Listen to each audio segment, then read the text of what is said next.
மேடை பேச்சு தமிழோ இலக்கிய முழக்கம். சங்கத் தமிழுக்கும் இவருக்கும் அப்படி ஒரு நெருக்கம். பள்ளத்தூர் தந்த பாங்கான பேச்சாளினி. பார்க்கலாமா?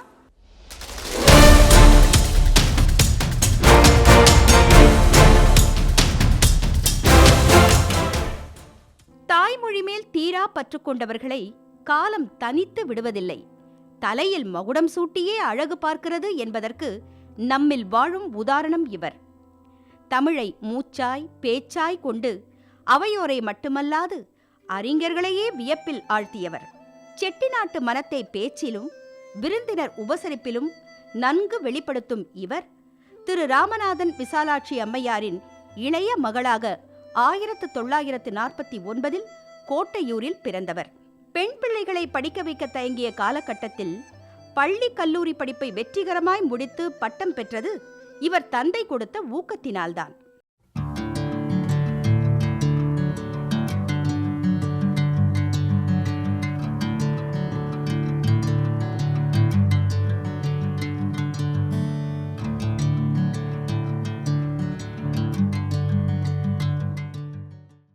கல்லூரி காலத்திலேயே அடுத்தவரிடம் அதிகம் பேசக்கூட கூச்ச சுபாவம் கொண்ட இவர் இன்று பார்ப்புகழும் பேச்சாளராய் சொல்லின் செல்வராய் மாறியது ஆலங்குளத்தில் தமிழ் இலக்கிய பேரவை சார்பில் நாஞ்சில் நெடுமாறன் அவர்கள் தலைமையில் நடந்த இலக்கிய கூட்டம்தான்.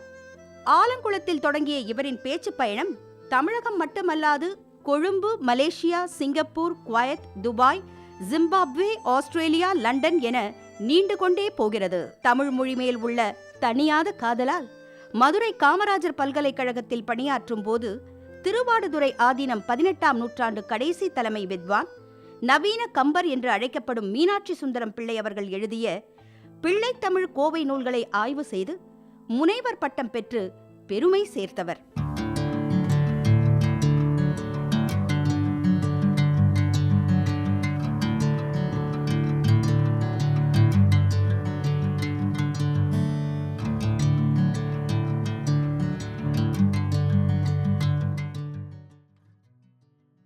மகளை டாக்டராக்கி பார்க்க வேண்டும் என்று ஆசைப்பட்ட இவர் தந்தையின் கனவு கலைந்து போனதற்காக வருத்தப்பட்ட இவர்தான் பின்னாளில் டாக்டரேட் பட்டம் வாங்கி அவரை அகம்மகிழச் செய்தார். பாரெங்கும் பட்டிமன்றங்களில் பேச்சால் கவர்ந்த இவரை விருதுகளும் பாராட்டுகளும் அழகாய் அரவணைத்துத்தான் செல்கிறது. சிறந்த பேச்சாளருக்கான விருது மட்டும் அல்லாது சிறந்த பேராசிரியருக்கான விருதையும் ஒருங்கே பெற்றவர். ஒரு கூட்டுக்குள் முடங்கி போய் இருந்தவரை மிகச்சிறந்த பேச்சாளராய் மாற்றியது இவரது மாணவர்களே. அவர்களே இவரின் முதல் ரசிகர்களும் கூட. இது யாருக்கும் கிடைக்காத பாக்கியம் என நெஞ்சுருகுபவர் இவர். ஆயிரக்கணக்கான இலக்கிய சொற்பொழிவுகள், வழக்காடு மன்றங்கள், பட்டிமன்றங்கள் என தேன் தமிழால் தரணியை ஆட்சி செய்பவர். பைந்தமிழால் இலக்கிய கூட்டங்களில் ஆழ்ந்த பொருள் பொதிந்த நற்கருத்துக்களை பேசி அனைவரையும் ரசிக்க வைத்துக் கொண்டிருப்பவர்தான் இலக்கிய செல்வி, பிரபல பட்டிமன்ற பேச்சாளர் முனைவர் திருமதி ராம சவுந்தரவல்லி அவர்கள்.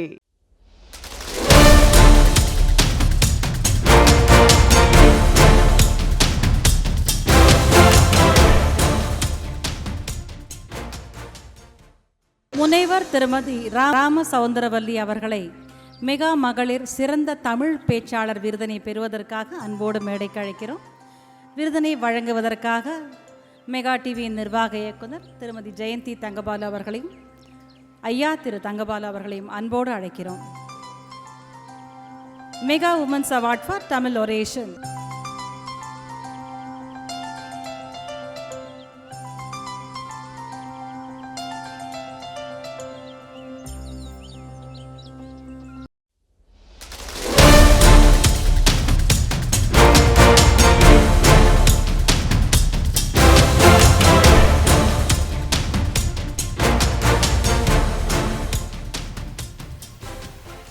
வாழ்த்துக்கள் மேடம்.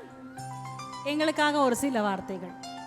உலக மகளிர் தினமாகிய இன்று இந்த சிறப்பு விருதினை மெகா டிவியின் மூலம் பெறுவதிலே உண்மையிலேயே ரொம்ப மகிழ்ச்சியாக இருக்கிறது. சாதாரண பட்டிமன்றம் அல்லது தனியான பேச்சு மேடைகளிலே நிறைய பேசி பழகி இருக்கக்கூடிய எங்களுக்கு இப்படி ஒரு விருது பெறுகின்ற நிலையில் தொலைக்காட்சி ரசிகர் பெருமக்களின் முன்னால் இந்த விருதினை வழங்கி இருக்கக்கூடிய மெகா டிவியின் நிறுவனர் சகோதரி ஜெயந்தி தங்கபால் அவர்களுக்கும் திரு தங்கபால் அவர்களுக்கும் என்னுடைய மனமார்ந்த நன்றியை தெரிவித்துக் கொள்கின்றேன். ஒரே ஒரு விஷயம் மட்டும் நான் சொல்ல ஆசைப்படுகின்றேன். பொதுவாக திரை உலகம் ரொம்ப கவர்ச்சியானது. நிறைய பேர் அங்கே நுழைய வேண்டும் என்று ஆசைப்படுவார்கள். நான்லாம் அதாவது ஒரு டீனேஜில் இருந்த பொழுது ரெட்டைச்சடை போட்டுட்டு தமிழகத்தையே தன்னுடைய பின்னலில் பின்னி வைத்திருந்த கன்னடத்து பைங்கிளி என்று அன்றைக்கு சொல்லுவார்கள். அவர்களுக்கு நானும் ரொம்ப பெரிய ரசிகை. உங்களுடைய திரை உலகம் எல்லோரையும் கவர்ந்தெழுக்கும். ஆனால் இன்றைக்கு ரொம்ப பெருமிதத்தோடு நான் சொல்ல நினைப்பது, நிறைய பட்டிமன்ற மேடைகளை திரையுலகத்தில் இருப்பவர்களை இழுத்திருக்கிறது என்பது இந்த தமிழகத்திலே பட்டிமன்றம் பெற்ற பெரிய வீச்சுக்கும் சிறப்புக்கும் காரணம் என்று நினைக்கின்றேன். அந்த நிலையிலே எனக்கு இந்த விருதினை வழங்கி இருக்கக்கூடிய மெகா டிவி தொலைக்காட்சி அமைப்பினருக்கும் ரசிக பெருமக்களுக்கும் என்னுடைய நன்றியை தெரிவித்து உலக மகளிர் அத்துணை பேருக்கு மகளிர் தின வாழ்த்துக்களை வழங்கி விடை பெறுகின்றேன். நன்றி, வணக்கம். Thank you madam.